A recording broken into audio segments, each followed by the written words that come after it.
మేషరాశి వారికి 15, 16, 17 తేదీల్లో 3 పెద్ద శుభవార్తలు రాబోతున్నాయి. నక్కతోక తొక్కినట్టే అని చెప్పొచ్చు. పట్టిందల్లా బంగారం కాబోతుంది. కోట్ల ఖజానా మీ సొంతం కాబోతుంది. అద్భుతమైన ఫలితాలతో మీ జీవితం మారబోతుంది. ప్రతి పని కూడా సక్సెస్ అవుతుంది. పనుల్లో బాగా రాణించగలుగుతారు. అలానే కాకుండా సంఘంలో మంచి గుర్తింపు, గౌరవం లభించే అవకాశాలైతే ఎక్కువగా కనిపిస్తున్నాయన్నమాట. మేషరాశి పరంగా మనం గమనించుకున్నట్టయితే రాశి చక్రంలో 1వ రాశి మేషరాశి అంటే మేక. మేక ఎంత తెలివితేటలతో ఉంటుందండి. మేక ఎంత హుషారుగా ఉంటుంది. ప్రతిదీ కూడా ఏంటంటే గనక మేక గమనిస్తూ ఉంటుంది. మేక తెలివితేటలకు ఏంటంటే గనక మనం ఒక్కొక్కసారి ఏంటంటే షాక్ అయిపోతూ ఉంటాము. అంత తెలివితేటలు ఈ మేషరాశి వారికి ఉంటాయి. చాలా తెలివిని కలిగి ఉంటారు. ఎక్కడ ఎలా మాట్లాడాలి, ఎక్కడ ఎలా అంటే ప్రవర్తించాలి అనేది ఏంటంటే వీరికి తెలుసుంటుందన్నమాట. మేక ఏంటంటే గనక చాలా యాక్టివ్నెస్ అనేది ఉంటుందన్నమాట. హైపర్ యాక్టివ్గా ఉంటూ ఉంటుంది. ఈ మేషరాశి వారు కూడా అంతేనండి. చాలా యాక్టివ్నెస్ అనేది వీరిలో కనిపిస్తూ ఉంటుందన్నమాట. మేషరాశి పరంగా మనం చూసుకున్నట్టయితే ఏంటంటే కనుకనండి చాలా మంచి స్వభావాన్ని కలిగి ఉంటారు. చాలా తెలివితేటలు అలానే కాకుండా చాలా వరకు కూడా ఏంటంటే కనుక మాట్లాడే పద్ధతి, విధానం ఇదంతా కూడా బాగుంటుంది. కాకపోతే కొన్ని సార్లు ఏంటంటే కనుకనండి కోపంగా రగిలిపోతూ ఉంటారు. అంటే చెయ్యని తప్పు ఏదైనా వీరి మీద నిందలు పడ్డా కానీ వీరు సహించరు.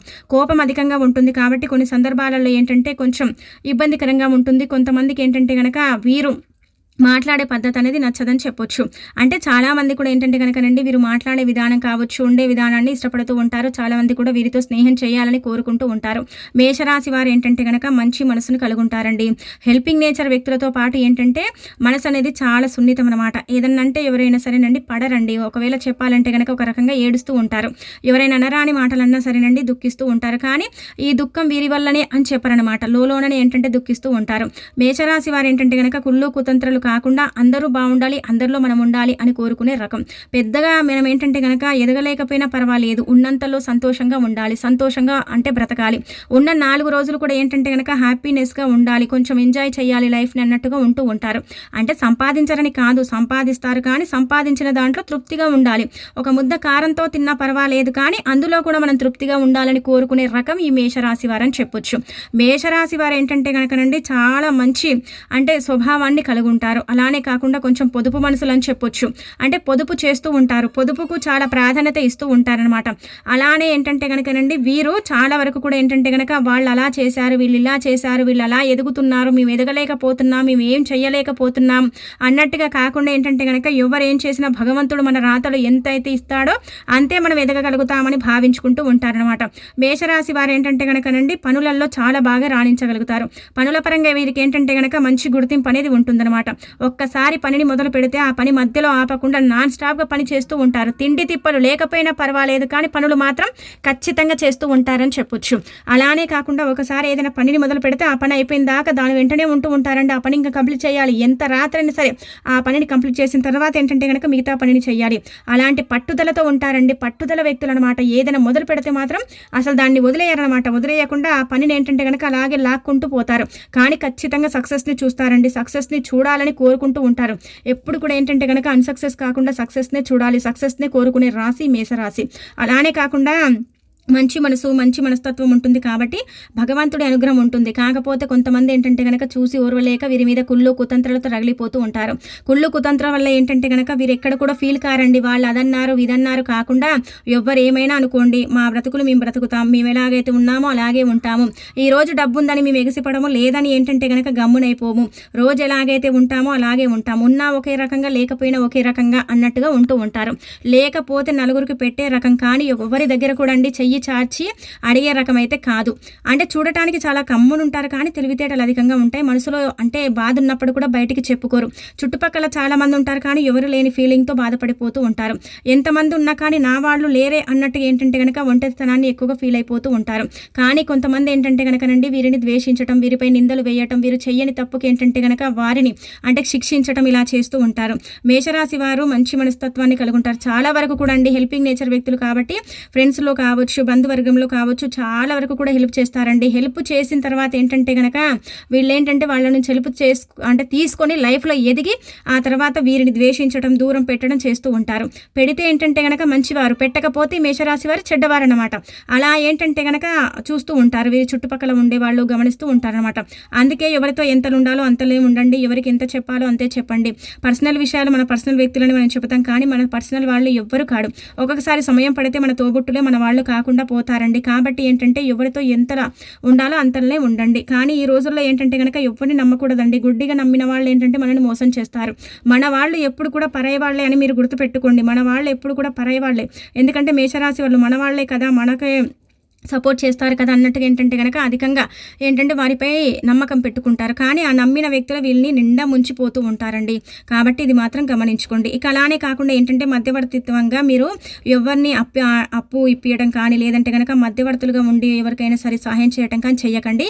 ఆ తర్వాత మీకు ఇబ్బంది అయితే ఖచ్చితంగా కలుగుతుంది. ఆ ఇబ్బంది వల్ల మీరు చాలా బాధపడతారు. ఒకవేళ అప్పిప్పించారనుకోండి ఆ డబ్బు మీరే కట్టాల్సిన పరిస్థితి వస్తుంది. ఇలా చాలా వరకు కూడా మేషరాశిలో జరిగింది. అలా ఏంటంటే ఎగ్గొట్టే వాళ్ళు ఉన్నారు. అలానే కాకుండా నువ్వు ఎప్పుడు ఇచ్చావని అంటే తిరగబడే వారు కూడా ఉన్నారు కదా. కాబట్టి ఇది ఒకటి చూసుకోండి. మిగతా అదంతా కూడా బాగానే ఉంటుందన్నమాట. ఇక ఈ 3 రోజులు కూడా మీకు బ్రహ్మాండమైన ఫలితాలు అయితే రాబోతున్నాయి. మీరు పట్టిందల్లా బంగారం కాబోతుంది. నక్కతో ఒక తొక్కినట్టే ధనం విపరీతంగా వస్తుంది. సంపాదన పెరుగుతుంది. ఆదాయ మార్గాలు తెచ్చుకుంటాయి. ధన ద్వారాలు తెచ్చుకుని ధనం వస్తుంది. దైవానుగ్రహం కలుగుతుంది. పురాతన కాలం నాటి ఆస్తుల నుంచి ఏంటంటే కనుక మీకు లాభం అనేది కలుగుతుందన్నమాట. అలానే ఏంటంటేనండి పనుల్లో బాగా రాణించగలుగుతారు. వృత్తి ఉద్యోగాల పరంగా బాగుంటుంది. ప్రతిదీ కూడా అనుకూలిస్తుంది, సిద్ధిస్తుంది. మంచి ఫలితాలను పొందుతారు. సంఘంలో మంచి గుర్తింపు, గౌరవం అనేది లభిస్తుంది. ప్రతి పని కూడా సక్సెస్ అవుతుంది. ప్రతిదీ కూడా ఏంటంటే కనుక అనుకూలంగా మార్చుకునే అంత శక్తి ఇక్కడ మీకు ఉంటుందని చెప్పొచ్చు. అలానే భార్యాభర్తల పరంగా బాగుంటుంది. ప్రేమికుల పరంగా బాగుంటుంది. విద్యార్థులకు మంచి సమయం. విద్యలో బాగా రాణించగలుగుతారు. ఏదైనా పోటీ పరీక్షలు అంటే మీరు పాల్గొనాలనుకుంటే మాత్రం ఇది మంచి సమయం. కాబట్టి ఈ సమయాలలో మీరు ఏ నిర్ణయాలు తీసుకున్నా, పోటీ పరీక్షల్లో పాల్గొన్నా మీకు అనుకూలత ఎక్కువగా ఉంటుంది. మీరేంటంటే కనుక సక్సెస్ని చూస్తారని చెప్పొచ్చు. మంచి ఫలితాలను పొందుతారని కూడా చెప్పొచ్చు. ఎందుకంటే ఈ 3 రోజులు బాగుందండి మీకు. ముఖ్యంగా చెప్పాలంటే కనుక ఈ 3 రోజులు కూడా మీకు అనుకూలించే రోజులు కాబట్టి ఈ 3 రోజులు కూడా మీకు కొంచెం ఏంటంటే లాభదాయకంగా ఉంటుంది. చేసే పనుల్లో కూడా మంచి లాభాలను చూస్తారు. ప్రతిదీ కూడా మీకు అనుకూలిస్తుంది, సిద్ధిస్తుంది. ప్రతి పని కూడా ఏంటంటే కనుక సక్సెస్ అవుతుంది. ఎగ్జామ్లు రాసిన అందులో మంచి అభివృద్ధిని చూస్తారు, విజయాలను చూస్తారు. ముఖ్యంగా ప్రతిదీ కూడా ఏంటంటే కనుక గౌరవం కొంచెం పెరుగుతుంది, మర్యాదలు పెరుగుతాయి. అలానే కాకుండా మీకు నలుగురిలో మంచి విలువ అనేది ఉంటుంది. కొంతమంది ద్వేషించిన వారే ఏంటంటే కనుక మిమ్మల్ని మళ్ళీ ఇలా ఇష్టపడే అవకాశాలు కూడా అధికంగా కనిపిస్తున్నాయని చెప్పొచ్చు. బాసుల వల్ల మంచి ప్రశంసలు, పనిచేసే దగ్గర మంచి గుర్తింపు లభిస్తుంది. అందరూ కూడా మిమ్మల్ని అప్రిషియేట్ చేసే అవకాశం అయితే ఉంటుంది. మీ తెలివితేటల్ని మెచ్చుకుంటారు. మీ తెలివితేటల వల్లనే ఏంటంటే కనుక బిజినెస్ అనేది ఇంకా నడుస్తుందన్నట్టుగా భావిస్తారు. అలానే ఇక్కడ మనం గమనించుకున్నట్టయితే ఇంటి పరంగా కూడా బాగుంటుంది. అనారోగ్య సమస్యలు తొలగిపోతాయి. ఆరోగ్య ప్రాప్తి కలుగుతుంది. అలానే మీకు ఏంటంటే కనుక మంచి ఘడియలని చెప్పొచ్చు. ఫ్యామిలీ సపోర్ట్ అధికంగా ఉంటుంది. అమ్మ నాన్న పరంగా కూడా కొంచెం హ్యాపీనెస్ అనేది ఉంటుంది. అనారోగ్యం అనేది తొలగిపోతుంది. పనులలో ఎక్కువగా రాణించగలుగుతారు. అలానే కాకుండా పనులు కొంచెం పెరిగే అవకాశం అయితే ఉంటుంది. దూర ప్రయాణాలు చేయాల్సిన అవసరం రావచ్చు. బంధువులతో ఏంటంటే కనుక దూరంగా మీరు ప్రయాణాలు చేస్తారు. ఇలా పుణ్యక్షేత్రాలకు వెళ్ళటం కానీ లేదంటే కనుక ఇలా మీకు సంబంధించిన కొన్ని కార్యాలలో పాల్గొనటం కానీ ఇలాంటివి చేసే అవకాశాలు అయితే ఉన్నాయి. కాబట్టి కొంచెం ఏంటంటే కనుక అలసట అనేది కనిపిస్తుంది. అదొకటి చూసుకోండి. మీపై ఏంటంటే కనుకనండి అధికంగా నరదిష్టి ఉంటుందన్నమాట. అందుకే మీరు ఏం చేయాలంటే కనుక ప్రతి దినం కూడా మీరు మీ ఇష్టదైవాన్ని స్మరించుకుంటూ ఉండండి. నరదిష్టి వల్ల సఫర్ అయ్యే వాళ్ళు ఏంటంటే కనుక ఎక్కువగా నిమ్మకాయ పరిహారం చేస్తూ ఉంటారు. మీరు కూడా ఏంటంటే కనుక నరదిష్టి ఎక్కువగా ఉంది, నరదిష్టి వల్ల సఫర్ అయిపోతున్నామంటే ఈ నిమ్మకాయని తీసుకొని మీ దగ్గర పెట్టుకోండి. ఎక్కడైనా ప్రయాణాలు చేసేటప్పుడు, ప్రయాణాలలో వెళ్ళేటప్పుడు, ప్రయాణాలలో ఇబ్బంది లేకుండా ఉండాలనుకుంటే మాత్రం ఖచ్చితంగా నిమ్మకాయని మీతో పాటు పెట్టుకొని వెళ్ళండి. మీ ప్రయాణం అయిపోయిన తర్వాత తిరిగి వస్తుండగా ఆ నిమ్మకాయని పడేయండి. జేబులో కానీ, బ్యాగుల్లో కానీ, పర్సుల్లో కానీ ఎక్కడైనా సరే పెట్టుకోవచ్చు. ఎక్కడ పెట్టుకున్నా కానీ ఫలితాలు అయితే ఉంటాయన్నమాట. నరదిష్టి అనేది కొంచెం తగ్గిపోతుంది. ఇబ్బందులు అనేవి ఉండవు. ప్రయాణాలలో ఇబ్బందులు అనేవి రాకుండా ఉండటానికి నిమ్మకాయ పరిహారం అయితే మీకు పర్ఫెక్ట్గా పనిచేస్తుంది. కాబట్టి ఇది కూడా మీరేంటంటే కనుకనండి గమనించుకొని నిమ్మకాయని పెట్టుకోండి. ఇలా పండిన నిమ్మకాయని ఏంటంటే కనుక మీ దగ్గర పెట్టుకోండి. ఇలా పెట్టుకోవడం వల్ల ఏంటంటే మీరు ప్రయాణాలు చేసేటప్పుడు ఎలాంటి ఇబ్బంది అనేది రాదు. ప్రయాణాలలో ఏంటంటే కనుక ఇబ్బంది లేకుండా ప్రయాణాలు సాఫీగా సాగుతాయి. చాలా మంచి రిజల్ట్ అయితే మీరు చూస్తారనమాట. ప్రయాణాలు అయిపోయిన తర్వాత నిమ్మకాయని పడేసుకుంటే సరిపోతుందన్నమాట అండి. ఇలా మీకు ఈ విధంగా అయితే ఉండబోతుంది. అన్ని మంచి ఫలితాలే ఉన్నాయండి. కాకపోతే ఏంటంటే కనుక మధ్య మధ్యలో కొంచెం అప్ డౌన్ అనేది ఉంటుందండి. అదొకటి చూసుకోండి. మిగతా అదంతా కూడా పర్ఫెక్ట్గా ఉండబోతుంది అనమాట. ఎక్కడ కూడా ఇబ్బంది అయితే కనిపించడం లేదు. ఇబ్బంది ఉన్నాయి ఏంటంటే మీకే కొంచెం అలసట అనేది కనిపిస్తుంది. మిగతా అదంతా కూడా పర్ఫెక్ట్ అని చెప్పొచ్చు.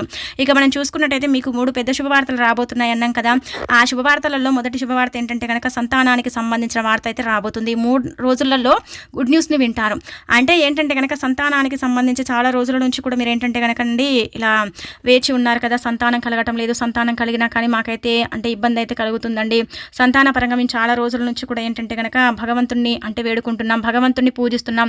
కానీ సంతానానికి సంబంధించిన ఇలాంటి వార్త అయితే రావటం లేదు అనుకుంటారు కదా. అలాంటి వాళ్ళకైతే గుడ్ న్యూస్ అయితే అందబోతుంది. ఇది మంచి శుభవార్త అని చెప్పొచ్చు. దీనివల్ల ఏంటంటే మీకు హ్యాపీనెస్ అనేది కనిపిస్తుంది. ఈ 3 రోజులలో ఖచ్చితంగా జరిగి తీరుతుంది. బండ గుర్తు అన్నమాట, గుర్తు పెట్టుకోండి. ఇంకా రెండోది మనం చూసుకున్నట్టయితే మీకు మూతబడ్డ వ్యాపారాలు ఉన్నాయి కదా, ఆ వ్యాపారాలు తిరిగి ఏంటంటే కనుక అందులో కొత్త బిజినెస్ని చేసే అవకాశం అయితే ఉంటుంది. డీలింగ్లో అలానే కాకుండా కొత్త బిజినెస్లో అలానే ఇంకొకటి మనం గమనించుకున్నట్టయితే ఏంటంటే కనుక మీకు ఇక్కడ అంటే పార్ట్నర్షిప్ ఇలాంటివి అంటే అందుకునే అవకాశాలు అయితే ఉంటాయి. ముఖ్యంగా బిజినెస్ పరంగా అయితే బాగా రాణించగలుగుతారు. కొత్త బిజినెస్ని చేసే అవకాశం అయితే ఇక్కడ అధికంగా కనిపిస్తుంది. ఇది కూడా ఏంటంటే కనుక ఒక రకంగా చెప్పాలంటే గుడ్ న్యూస్ అని చెప్పొచ్చు. అంటే మంచి శుభవార్త కదండి. ఇంకా ఇలా షేర్ మార్కెట్లో కానీ లేదంటే కనుక మీరు అంటే మీ బిజినెస్ని అంటే పంచుకునే అవకాశం అయితే ఉంటుంది. లేదంటే ఫ్రెండ్స్తో కలిసి మీరు బిజినెస్ని ఏర్పాటు చేసే అవకాశం ఉంటుంది. మీరే అప్పును తెచ్చుకొని లేదంటే వచ్చిన ధనంతో బిజినెస్ని ఏర్పాటు చేసుకునే అవకాశం అయితే కనిపిస్తుంది. మూతపడ్డ బిజినెస్ని మళ్ళీ తెరిపించి దాన్ని లాభాల్లోకి తీసుకొస్తారు. ఇది ఏంటంటే పెద్ద శుభవార్త అనమాట. దీనివల్ల మీకు ఏంటంటే ఇంకా లైఫ్ సెటిల్ అయిపోయినట్టే అని చెప్పొచ్చు. ఇక మూడోది మనం చూసుకున్నట్టయితే ఏంటంటే కనుక మూడోదండి, ఇక్కడ మనం గమనించుకున్నట్టయితే మూడోది ఏంటంటే కనుక చాలా వరకు కూడా అండి మీరేంటంటే పెండింగ్లో కొన్ని పనులు ఉన్నాయి. ముఖ్యంగా ఏంటంటే కనుక విదేశాలలో ఉద్యోగం చేయాలని ఒక డ్రీమ్ అండి. ఎప్పటి నుంచో ఈ కోరిక అండి. ఈ శుభవార్త మేమైతే వినాలనుకుంటున్నాం. ఎన్నో ఇంటర్వ్యూలకు మేము అటెండ్ అవుతున్నాం, కానీ అది మాత్రం రావటం లేదనుకుంటే మాత్రం ఇప్పుడు వస్తుంది. అంటే విదేశాలలో ఉండే ఉద్యోగం ఇక్కడ నుండి చేసుకునే అవకాశాలు ఏంటంటే కనుక మీకు లభిస్తాయని చెప్పొచ్చు. ఇది కూడా మీకు ఒక శుభవార్తే కాబట్టి దీనివల్ల కూడా మీరేంటంటే కనుక కొంచెం హ్యాపీనెస్ అనేది ఉంటుంది. అలానే కాకుండా ఈ హ్యాపీనెస్లో ఏంటంటే మీరు ఎక్కువగా దైవారాధన చేయటం, దేవుణ్ణి దర్శించుకోవటం, దేవుడి పేరు మీద అన్నదానం చేయటం ఇలాంటివి చేసే అవకాశాలు అయితే కనిపిస్తున్నాయి. ఈ 3 వార్తలు అయితే మీకు అందుతాయి. మీకైతే బాగుంటుందండి. నక్కతోక తొక్కినట్టే తిరగనేది అసలు లేదండి మీకు ఇంకా.